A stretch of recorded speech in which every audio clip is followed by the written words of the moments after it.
Hey, this is Seth. On today's episode of Jump the Pew, we're talking about service. Talking about where it comes from, why it's important. Shared a few stories of how service has impacted our lives, and also talking about what holds us back from better serving our brothers and sisters in Christ. So take a listen. Please leave any comments and maybe share a story of your service as well. Thanks for listening. The work of the Christian was the works of mercy. It's not just to do all the huge stuff, but to love one person well. The God of the universe is the one who's given us the power to be his witnesses. It's far easier to see Christ in your brother when you're sitting down and sharing a soup with him. I'm tired of being scared, so let's just jump the pew. Welcome back, ladies and gentlemen. This is Jump the Pew podcast. My name is Patches. I'm here with Max and Seth. Not technically here with Seth. Seth is very far away. But coming to you from Chicago. Yeah, Chicago. Not in the 316, but we got bad feedback last time. I know. I got saying made fun of very much. Anyways, today's episode is about service and everything mixed in within that bubble. So let's just jump in to the hot take. What do you say? Okay. Today's question is, would you rather be attacked by 20 duck-sized horses or one horse-sized duck? Did I say that right? Yeah, you said it right. You got it right. That is so bad. Seth, what do you think? Well, my family, we had horses when I was growing up. And so I can tell you that the idea of 20 duck-sized horses terrifies me because horses can bite, they can stomp, and I don't know. That's just a terrifying prospect. And so I think I would default to the horse-sized duck just by virtue of being scared of 20 little horses coming at me. I'm going to have to disagree with you there, Seth, because I didn't grow up around horses. I'm from the suburbs, but I feel like it'd be easier fighting off little 20 duck-sized, or yeah, that's right, duck-sized horses, because you can't punt a horse-sized duck. You can punt a duck-sized horse. But there's 20 of them. There is 20. That's true. I don't know if my ability to fight off... Dude, I'm getting so confused between ducks and horses right now. I cannot get my mind straight around that. I can't make a sentence come out of my mouth. I can try to fight them off, but I do only have 2 feet, so I can only punt so many little horses. Yeah. What about you, Pat? I'm going to have to take Seth's side on this.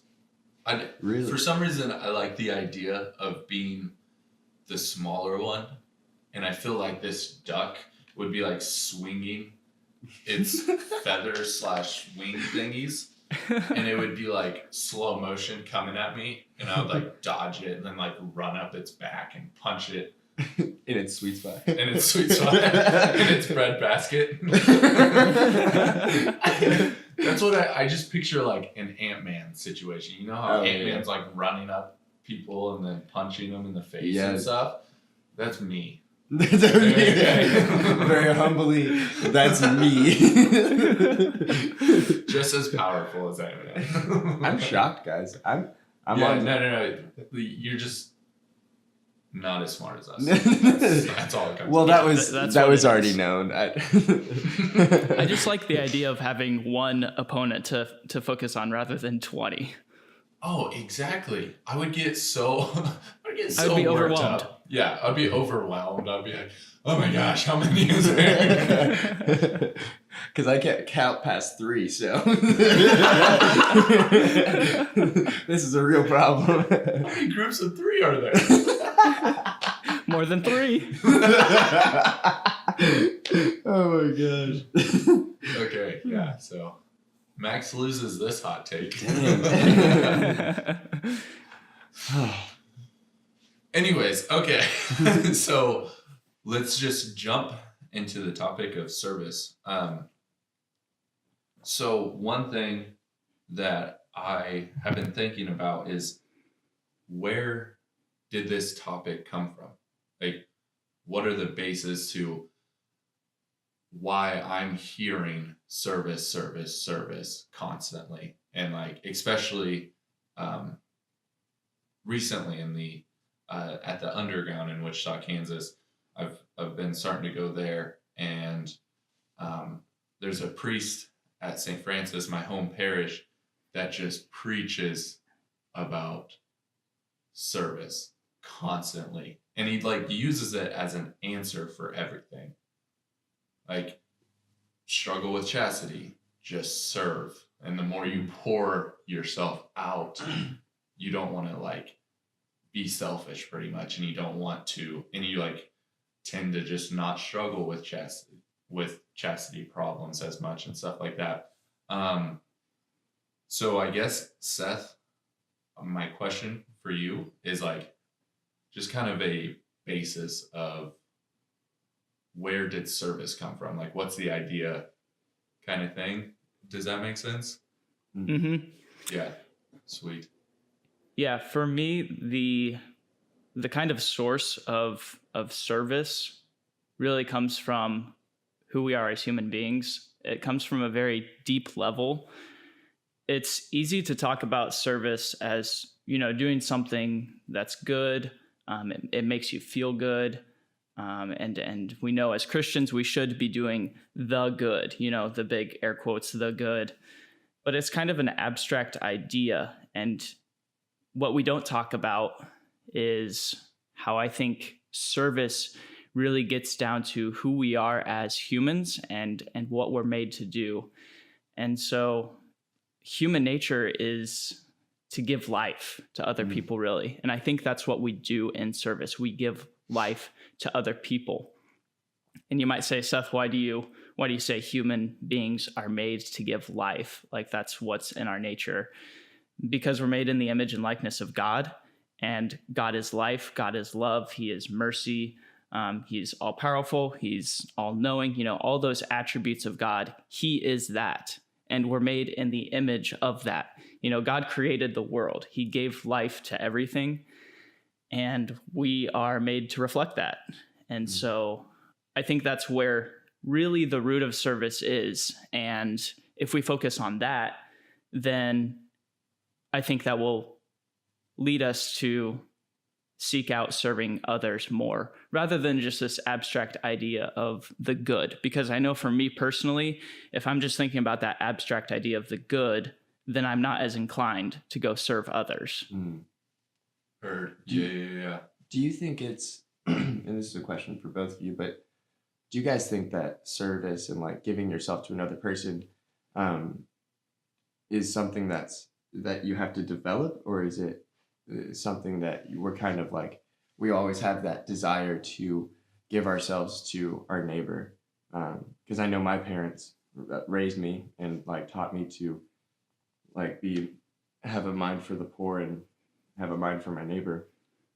But let's say somebody who didn't have like parents who were teaching them like how to love your neighbor and like serve your neighbor. Is that something that one could find on their own? Yeah, I think I would have to put more thought into it, but my initial thought as you were asking that was, I think it's not so much something to develop, but something to just discover. Like, the more you give of yourself, the more you realize, oh, this is like what I'm made for. This is I like that. And it's not necessarily about the good feeling, but like, there is truth to the more you pour out, the more like that comes in.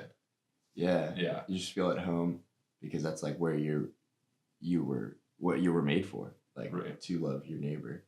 And serve. Wow. Yeah. I love the distinction between developing it, because it's not like a skill. It really is something that comes so easily to us as humans, and we just discover it more and more as we dive into it. Yeah. It's just that starting point. I like that. I like that a lot. Yeah, I have a very positive view of human nature and of humanity. I'm hopeful of who people are. And so, yeah, I like that Patches, you use the word discover, because I think it is something innate. And it's like, we just have to dig down there deep and find it. And when we do, we discover how fulfilling it is. Like, not only do we recognize that we're giving life to someone else, but we really feel fulfilled ourselves because it's speaking to us on a deeper level. It's really who we are. Yeah, 100%. Yeah. That's I heard in a sermon once, the priest was just convicted about when we learn how to serve. He was like, and I'm convinced that when we learn how to serve, we can bring heaven on earth. Mm. It was like, Oh, yeah. that was so cool to hear. Yeah. And I think that, like what we were talking about last episode, our God, who is like the three persons and the exchange of love between them, I think when we serve each other, like, and love each other like that, we get to be a part of that exchange. And so I do believe that also, that in love, we find like heaven on earth. In like service, we find. Yeah. Man. Service is cool. So one thing that's kind of, and this is, I didn't even think about bringing this up until the Spirit just brought it up. Cool.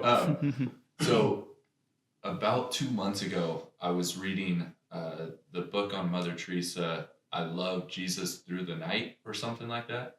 I'll do that. It'll be in the show notes on the bottom. I'll just put a link up to it. But it was amazing insight on Mother Teresa's like desolation, or her dark night, as she kind of explains it through what John the Cross wrote. And it was very fascinating how she explained, or how the priest who was writing the book explained, that God allowed her to experience this desolation so that she could truly understand and see people, or see Jesus through the poor. So like, she didn't have the feeling, or like, she just had that dryness within her. And so that forced her to look outside of herself. And like, so when she walked up to a poor person, it wasn't like her walking up to help the poor person. It was her like receiving God from that poor person kind of thing. Yeah. And that just put a whole new idea of service in my mind. And like, why? Because I've been wondering, like, well, why are some people called to it more? Or like, how does it come easy? It just seems like it comes easy to people. Is that just like a very shallow view of, like, from my point? Like, well, some people are called to it, and some people, like, it's just easy for them. So like, I'll let them do it. But like, I feel like that's a very shallow idea of service. Yeah, that's interesting. What about service made you like think? Because kind of what we were saying earlier, like, it's more of a discovery than development. Yeah. I think it was, I think I'm thinking on the realm of like service with the poor, like just strictly the poor, not this is looking at like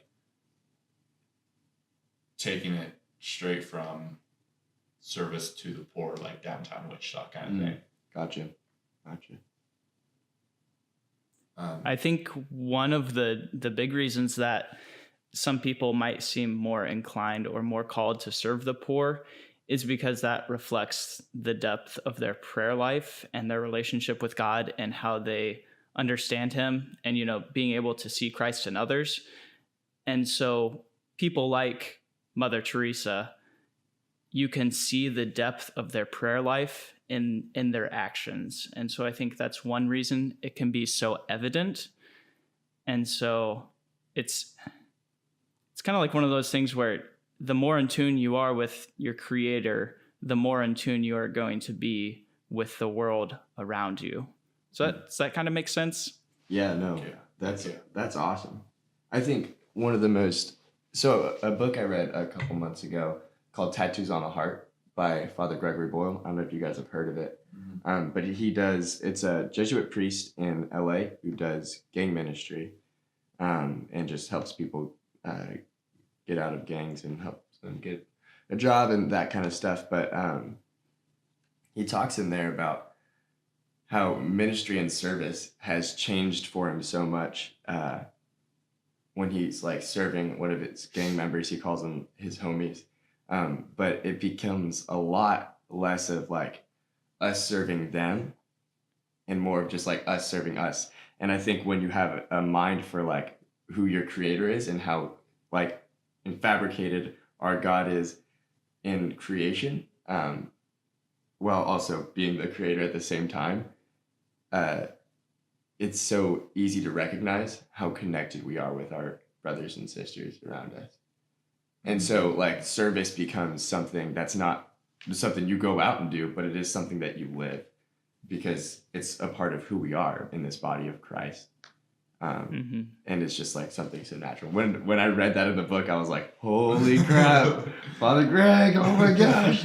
See, oh my gosh, thank you for bringing that up. That's what I was looking for in this conversation. Like, there's this shallowness of like, I'm going to serve my friend, and then I'm going to serve this person, and then I'm going to go down and serve the poor. And it's like, mix that to us, like us serving us kind of thing. Yeah. And not like separating the groups and stuff like that. Yeah. Oh, that's what I've been missing.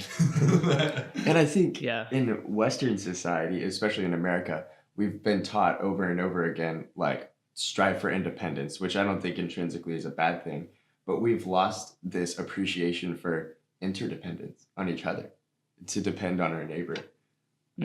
Because I think we are made for community, and we've lost like this desire, or there's like a shame in like having to fall back on your neighbor and like allowing them to help you. Yeah. Okay, so I have a question. We're talking about how service is natural to us and how it can fulfill us, and how we really receive more from serving others sometimes than we actually give, it seems. If service is so natural to us, what do you think some of the things that are holding us back, that keep us from serving each other? Ooh, okay. I want to jump on, I think, because this is something that I've been going through in my head, like so recent. And I have been holding myself back because of the idea that I think service is. I think I have to like be a part of an organization, or I have to like go down and sign up for the Lord's Diner. If you're in Wichita, Kansas, you know what that is. Like, I have to go sign up for the Lord's Diner, and that's my service. Or I don't know, I like build up these game plans for myself that they're attainable, but they're not like everyday things. And so I get caught up in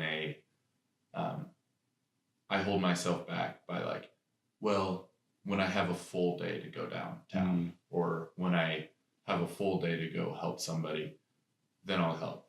Instead of, okay, who is right next to me? Who am I going to see today? And how can I serve them? So like, just like the mindset of what we think service is. Yeah. Is a big thing that's holding me back. Yeah, I would totally agree. And it's just like we put things on or different situations in our life in like different sections. We're separating them, and kind of what I was saying earlier, it's like service is us and us. Yeah. I think the thing that holds a lot of people back, including myself, a lot of the time, is just the way we perceive our neighbor and the way we perceive ourselves. It's so easy, especially now, to demonize our our brothers and sisters in Christ and to demonize ourselves. I think a lot of people will, just for example, the homeless in Wichita, I hear a lot of people say, and a lot of, like, even myself, we can fall into that mindset that all these people are drug addicts, they're alcoholics, or they're lazy and they can get a job, but they're not doing it. And we let all these things define who they are. But in reality, like, that doesn't define who they are. That's not where their worth comes from. And I think Christ calls us to a deeper, to see with like the eyes of mercy, and to perceive these people as our brothers and sisters in Christ. And then I think another obstacle is also like, who am I to be serving these people? Like, where do we draw our worth from? Like, how can I serve this person when I am so broken? And I think that is a huge obstacle, because if we're demanding that our neighbor doesn't get defined by what they've done wrong or whatever situation they're in, we need to do the same for ourselves. Yeah. That we're not defining ourselves by our flaws or by even what we're good at, just solely based on that we are the sons and daughters of Jesus Christ. Yeah, our pride can Yeah. get in the way so many times. And I have this really cool quote that I read from G.K. Chesterton the other day. I love Chesterton. This comes from his book Heretics. And he says, "Now the psychological discovery is merely this, that whereas it had been supposed that the fullest possible enjoyment is to be found by extending our ego to infinity, by, trying to please ourselves all the time, but the truth is that the fullest possible enjoyment is to be found by reducing our ego to zero. Ooh. Humility is the thing which is forever renewing the earth and the stars." So very English, very flowery, but I really think it speaks to kind of, when we reduce our ego to zero, when we get our darn pride out of the way and we see Christ and our brothers and sisters, then that's when we can really start doing service. And then the one big thing that holds me back is the idea that my time is my own. And that's one of the biggest traps that the devil can lead us into, is viewing the 24 hours that we receive every day from God as our own, that each second is our own, and that every little inconvenience is a theft of your time, basically. And if we stopped looking at, or if I stopped looking at time as my own, then I can get out of my own way and I can actually start serving other people. Ooh, I love that. Like, getting out of your own way. Yeah. The ego, like, I think definitely holds us back a lot. There was this book I read, it was like the first book I think I ever read, like full all the way through. It's like past like me trying to like read those children's books that were like all pictures. It's called Irresistible Revolution, and the guy who wrote it is actually in our intro song. But he started this thing in Philadelphia called The Simple Way, and they were letting a homeless family live in their house, in the Simple Way house. And he said, like, people would come up to him and they would be like, "This is so amazing that you're doing this, like that you're allowing this family to live with you." And he was like, "Yeah, like it's not like super amazing. We're just doing what's logical. My brother is homeless out on the street. They need a place to stay. Like, there's nothing like crazy about it." Like, I think it's crazy now that our world perceives that as something that's so crazy and out there, to just take care of each other. And so when they see it, they're like, "What? This is amazing." But like, it's just natural. It's like logical. It's. Yeah. I think our egos and like can get in the way of loving our neighbors so often. So it's like, Man, yeah. That's crazy. That's a good point. Yeah, that's super fascinating, because I've definitely fallen into that trap of like just being more introduced to the personal service of I guess inner city service is what I've been more introduced to in the last year than ever before, because I think the service that you're introduced to when you're in the suburbs, when you grow up at, especially in Wichita, Kansas, like at a Catholic school, or either whether you're on the west side or the east side, you just don't see so much of just like, you just really don't see that many guys like walking down the street homeless. Like that's just not a super common sight. And so the service that you like grow up is the tithing. And like there's so much that I can look at my dad and be like, well, what is, like, I guess a little bit of judgment, like, well, what is he doing? And then when I really start looking at his life, I'm like, oh man, he taught me so much by his actions. Like he really didn't talk about it. And it's just like, so I think there is a beautiful part of service that is within that, like, again, another appreciation for the Catholic Church that is built in, that we kind of just sometimes throw to the wayside, like tithing and like just the giving of a lot of talent is something that we were introduced to at a very young age, I think. And I just don't want to like overlook that aspect too. Yeah. Like serving like right around you. Right, like, right. Yeah. Yeah, I think I often find myself in that mindset because I'm from the suburbs, and there was a huge disconnect between me and like the homeless and the poor of Wichita growing up. Like I never saw it. I didn't even know if I actually really believed it because every need that I ever had was met. Yes. And so I find facts. Yeah. Oh man.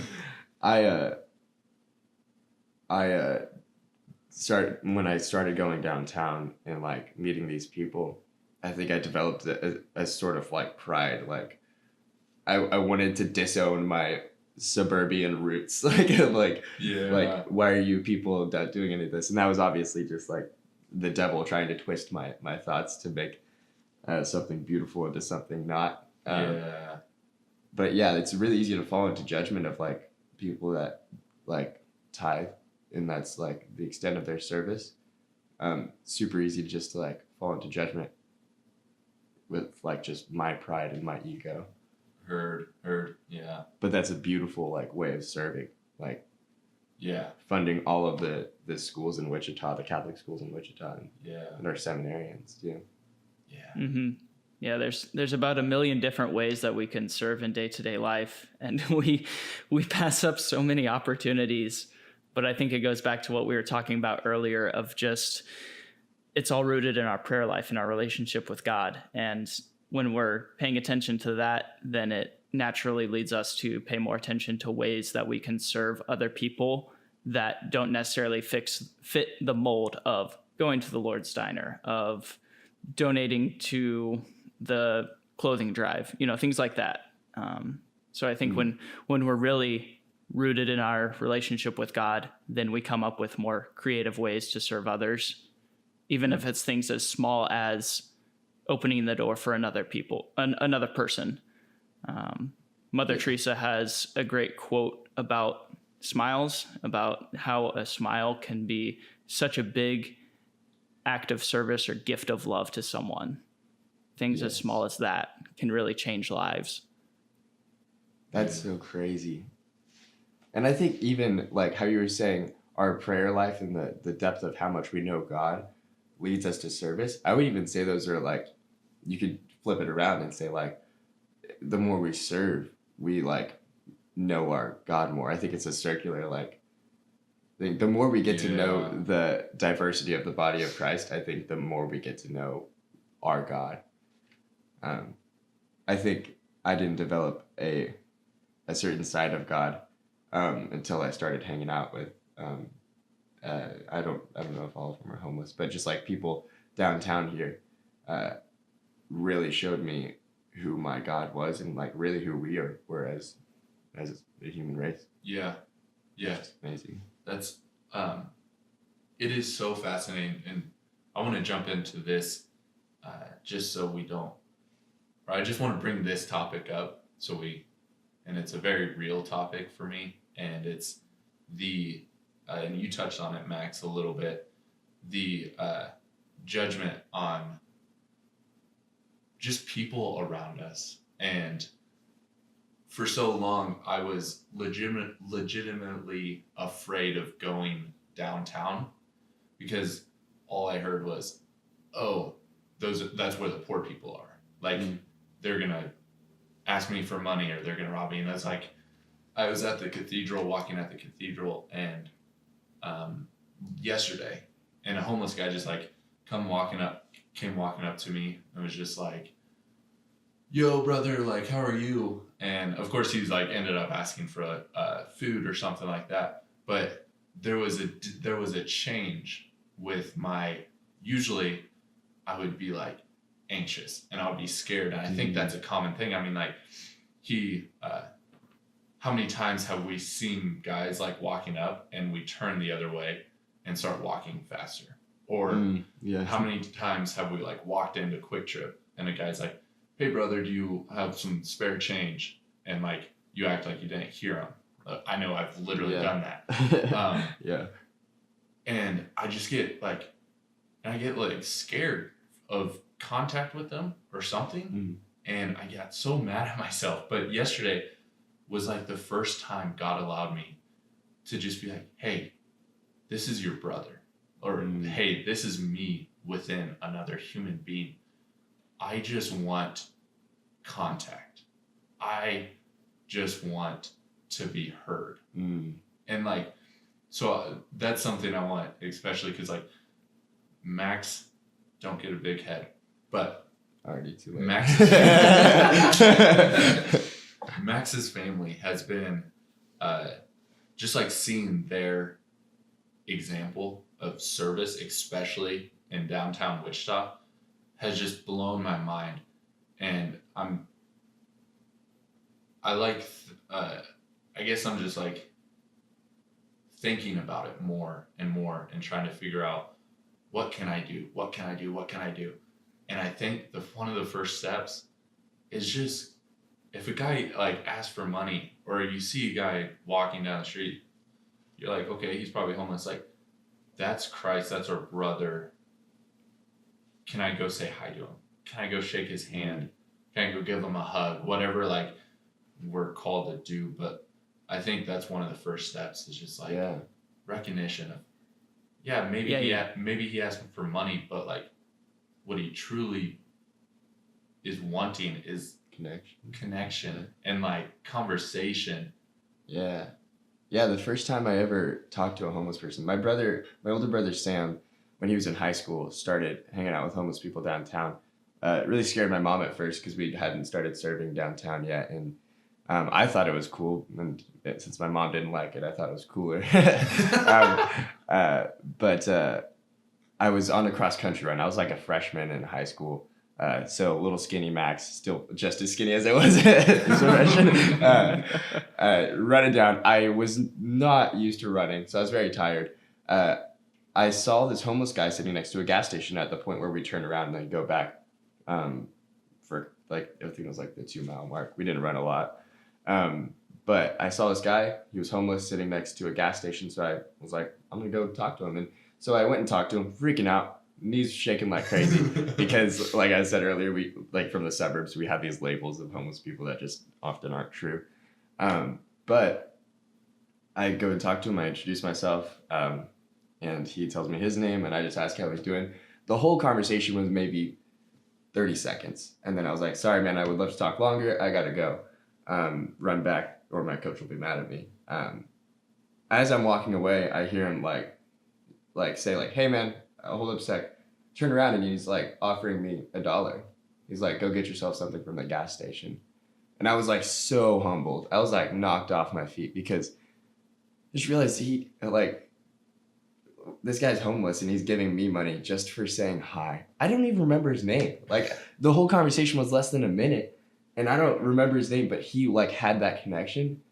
And like, I was just like, God was just like slapping me upside the head. Like, I was just like, it's crazy. It's crazy because man. people just have such a thirst for connection, and really that's how we serve, is we empower people through love, and we just like let each other, like we can give them as much money as we want, as much food as we want, but if they're not empowered through love and relationship, then service is just like a waste. Wow. Yeah. But before we run out of time, I want to share a little story of my own first like real encounter with really serving someone that had a powerful impact on me this past Christmas break in Wichita. I was downtown at the Chancery having a meeting with the vocations director. And as I was walking back to my car, going back to through the parking lot, I heard off in the distance someone yell, "Hey, you!" And I'm like, "Oh, they're not talking to me." Kind of put my head down a little bit, just wanted to get home. But I hear it again, and I look off. There's a man who appears to be homeless or just in a rough place, coming towards me. He's about 20 or 30 yards away, and I just kind of put up that defensive mentality of like, okay, he's probably going to ask me for money. Like, okay, planning, what am I going to say? And he comes up, he says, "Hey, can you give me a ride to the bus transit center? I missed my bus. I need to get to work. Can you take me there?" And I was like, okay, what, it's only a couple blocks away, so I can take him there. And he gets in my car and he just starts chatting away. And I just listen. And we drive the couple blocks to the bus station. And as he's getting out of the car, he's like, "You really restored my faith that there are humans out there." And then he said something that's going to stick with me for a while because I'm studying for the priesthood. He said something along the lines of, "You have a very priestly heart. You would make a good priest." And I'm like, Whoa. how does this guy pick that up from 3 my minutes gosh. in the car with me? I mean, I gave him a ride to the bus station and it meant so much to him. And so his name was Gary. And I just think of Gary and, people are just looking for human connection out there and for someone to listen to them and for someone to treat them like a fellow man. Holy crap. That is so amazing, dude. That is so awesome. So Max and I are sitting pretty close together, and as you told that story, I was like, both of us just got goosebumps. Like I saw. Yeah, you can see mine. Yeah, I was like I was like, oh my gosh, that is crazy. When did that happen again? This was 3 months ago over Christmas break. Man, was that kind of I'm supposed to be like where I am right now? Was that kind of just God's affirmation coming on you? Oh yeah, huge affirmation moment. It's just like, where did that come from? Who tells someone else you have a priestly heart or you would make a good priest? And he wasn't even Catholic. He was a Methodist. Yeah.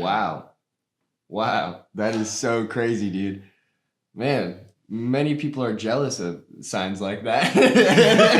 Max is I'm a over little here. jealous. But one of our episodes is going to be like desolation and God giving you the plain white wall that you're staring at. Because I really want to dive into that. But man, there's so much. There's so much to it. Just because this is a great topic, and I am a very practical guy, I guess. Like I want to know the steps or something like that. Like if I'm sitting and I'm like, well, I feel like I've never really done enough. What can I do? What's a good, let's do like 2 things if we can. And I mean, all of them might be the same, but I want to start with Max and just like, what's a good start point For service. kind of thing? Yeah, service. Like I'm sitting here listening to this. Like, yeah, these are all cool stories, good ideas. What can I do? Well, Mother Teresa, like somebody asked her once, like, how did you help all these people? Like, how did you get to this point? And she just said, well, I started with one. I started with the person right next to me. So I think that's what, honestly, we should do. Start with the person right next to you and love them and serve them fully and let God take that. let God take that from you and just like hop on that service and love train and just ride it till you die. I think that's what, and then like find the community that you're supposed to serve. Like my family, we found that we're supposed to serve the homeless, and that's like where God wants us.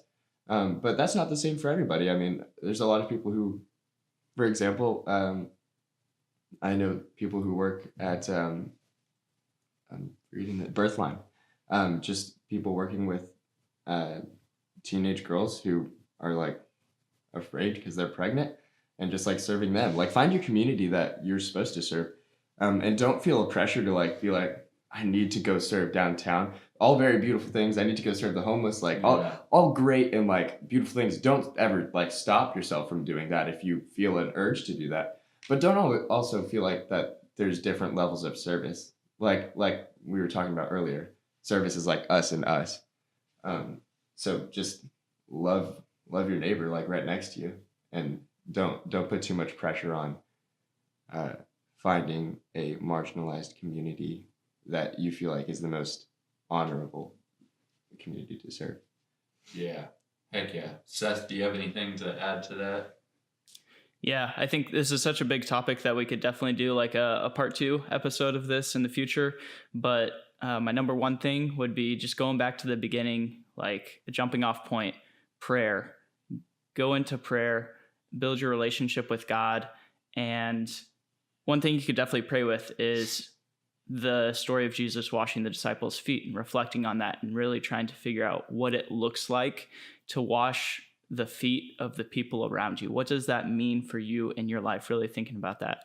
Gospel of John, chapter 13, go pray on it, reflect on it, and then just look for little ways that you can serve people in your life. One thing that has been transformative for me personally has been trying to smile at everyone and greet everyone in an authentic way. And it's really changed it's really changed me, how I look at the world and how I'm able to see Christ in another person.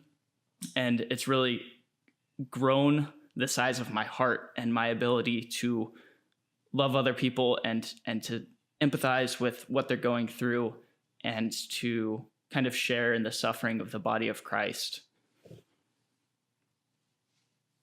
For real. Man, holy crap. Yeah. Yeah. Every time Seth speaks. That is awesome.